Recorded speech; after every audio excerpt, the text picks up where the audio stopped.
Fala, minha rapaziada! Sejam bem-vindos a mais um vídeo aqui no canal. Estamos aqui para falar sobre tudo que de mais importante aconteceu no noticiário do Inter nesta quarta, dia 10 de setembro de 2025, com informações importantes. A gente vai falar sobre os três times e possibilidades que foram trabalhadas pelo técnico Roger Machado, pensando no jogo contra o Palmeiras, no final de semana lá no Allianz Parque, em São Paulo.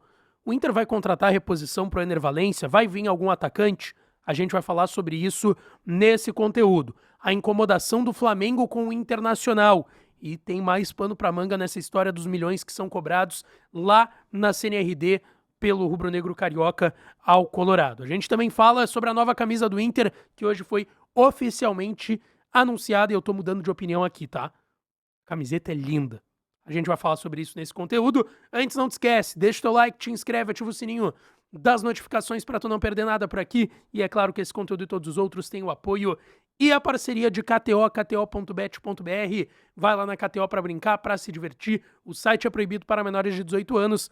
Rodada de Copa do Brasil, jogos de volta das quartas de final. Começaram hoje e ainda tem amanhã, tem Clássico Mineiro entre Galo e Cruzeiro. Vai lá na KTO, faz a tua fezinha e vai dar uma brincada, tá? Gente, vamos lá. O Inter hoje treinou no CT Parque Gigante, já anunciou para a imprensa que amanhã o treinamento vai ter uma parte aberta no CT Parque Gigante. Eu estarei por lá para acompanhar parte dessa atividade amanhã pela manhã. Mas eu quero aqui falar sobre as dúvidas em relação ao time para o jogo contra o Palmeiras. O Inter tem 2 jogos dificílimos depois da parada para a data FIFA, contra o Palmeiras no sábado e o Grenal lá no outro final de semana, no dia 21, no Beira-Rio. E a gente sabe que o Inter usaria esse momento para algumas possíveis mudanças na equipe do técnico Roger Machado. Só que o Roger trabalhou 3 possibilidades durante esse período de data FIFA. E eu quero aqui trazer os 3 times que foram trabalhados pelo Roger. Lembrando, o Rocher não vai aparecer nesses times porque ele estava com a seleção uruguaia. Já está em Porto Alegre, amanhã treina normalmente no CT Parque Gigante. Gustavo Prado estava com a seleção brasileira sub-20, mas a tendência é que não fosse titular em nenhum desses testes do Roger. O Alan Benítez pode ser que jogue na lateral direita e aí o Aguirre ser deslocado para a esquerda.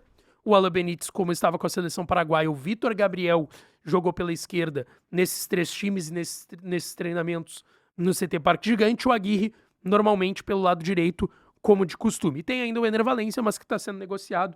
Daqui a pouco eu vou falar um pouco mais sobre a situação do Valencia. Bom, os 3 times que treinaram. O primeiro, num 4-1-3-2. Um volante, 3 jogadores de meio e 2 atacantes.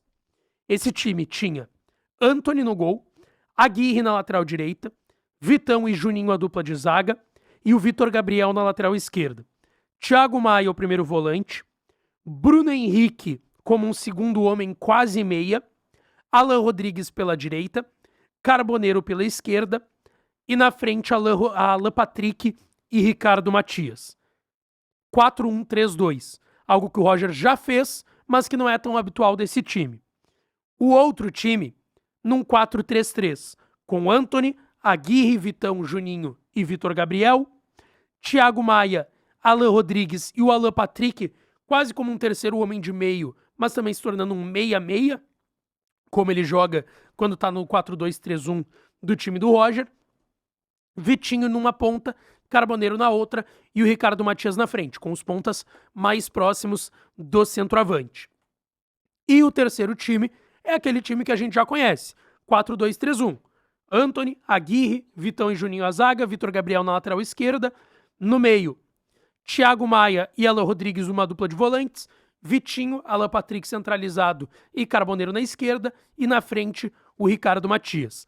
Esses foram os 3 times que foram trabalhados pelo Roger e que são possibilidades para o jogo contra o Palmeiras.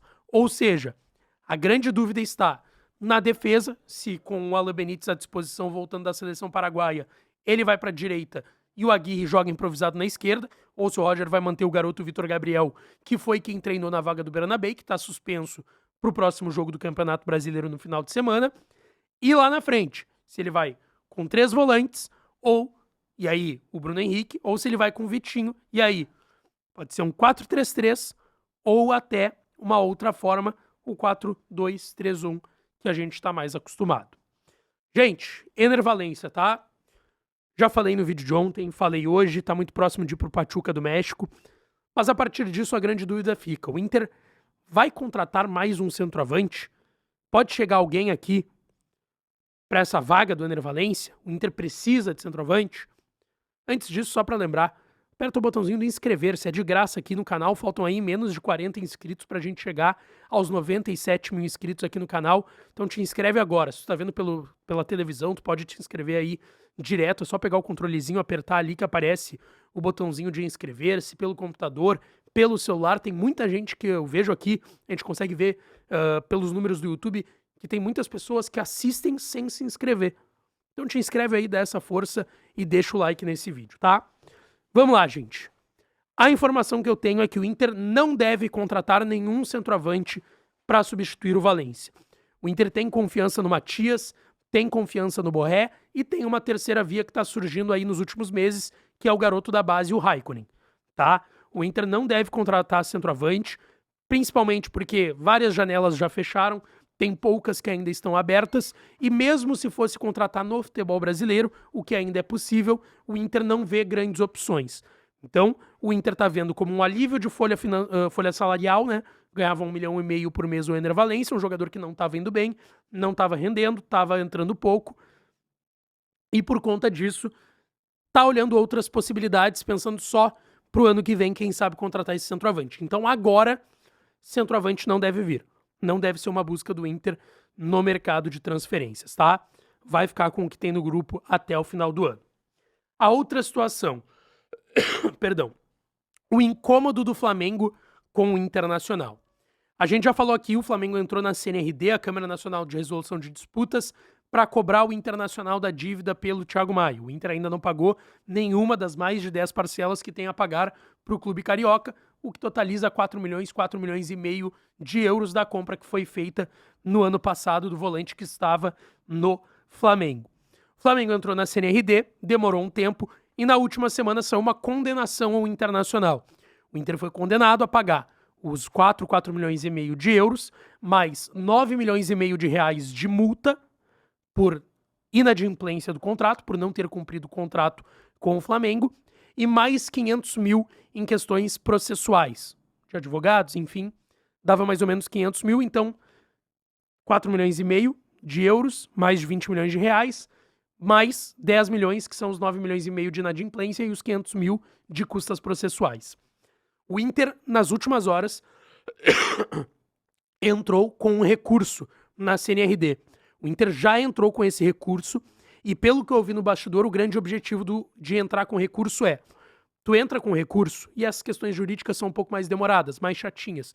Então, tu entrar com recurso vai levar tempo, depois que tu consegue entrar com esse recurso, e tu vai ganhar tempo para conseguir o dinheiro.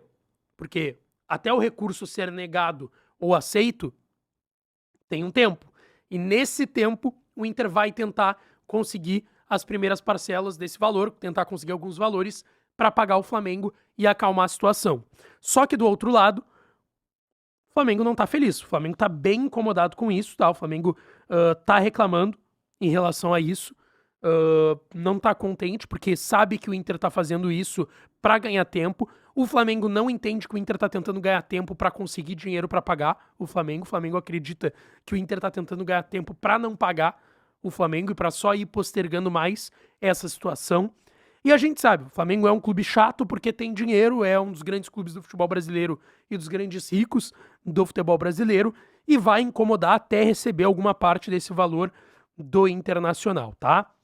Então essa é a informação, o Inter entrou com recurso, vai usar esse tempo para tentar conseguir boa parte desse valor e pagar o rubro-negro carioca. Deixa eu falar aqui da nova camisa do Inter, porque eu falei sobre ela ter sido vazada ontem e eu tinha dito que eu achava que tinha tudo para ser uma camiseta linda, mas que pela foto eu não tinha gostado. Hoje ela foi lançada oficialmente pelo Internacional, uma camiseta que faz alusão e homenageia o primeiro título brasileiro do Inter em 1975, assim como a camiseta vermelha e branca já desse ano. Teve o Paulo César Carpegiani, um dos grandes nomes da história do Internacional, como um dos modelos aí da nova camiseta, ao lado do Alan Rodrigues, do Carboneiro, do Gustavo Prado, jogador da base do Internacional. E eu refaço tudo que eu falei. A camiseta tá linda, gente. Na foto vazada, parece que aquele 1975 ele é muito mais aparente na camisa. E é por uma foto vazada. A gente viu hoje, e eu já vi pessoas que eu conheço usando a camiseta, e, cara, ela tá linda. Linda, linda, linda, linda. Tá salgada, óbvio, né? Versão adulta, masculina e feminina, saindo por R$399. É uma camiseta bem cara, mas é uma camiseta muito bonita e que foi lançada aí oficialmente hoje, a nova camiseta número 3 do Internacional toda preta. O que tu achou? Deixa tua opinião nos comentários. Não esquece, deixa teu like, te inscreve e ativa o sininho das notificações para não perder nada, tá certo? Beijão, um abraço e até a próxima.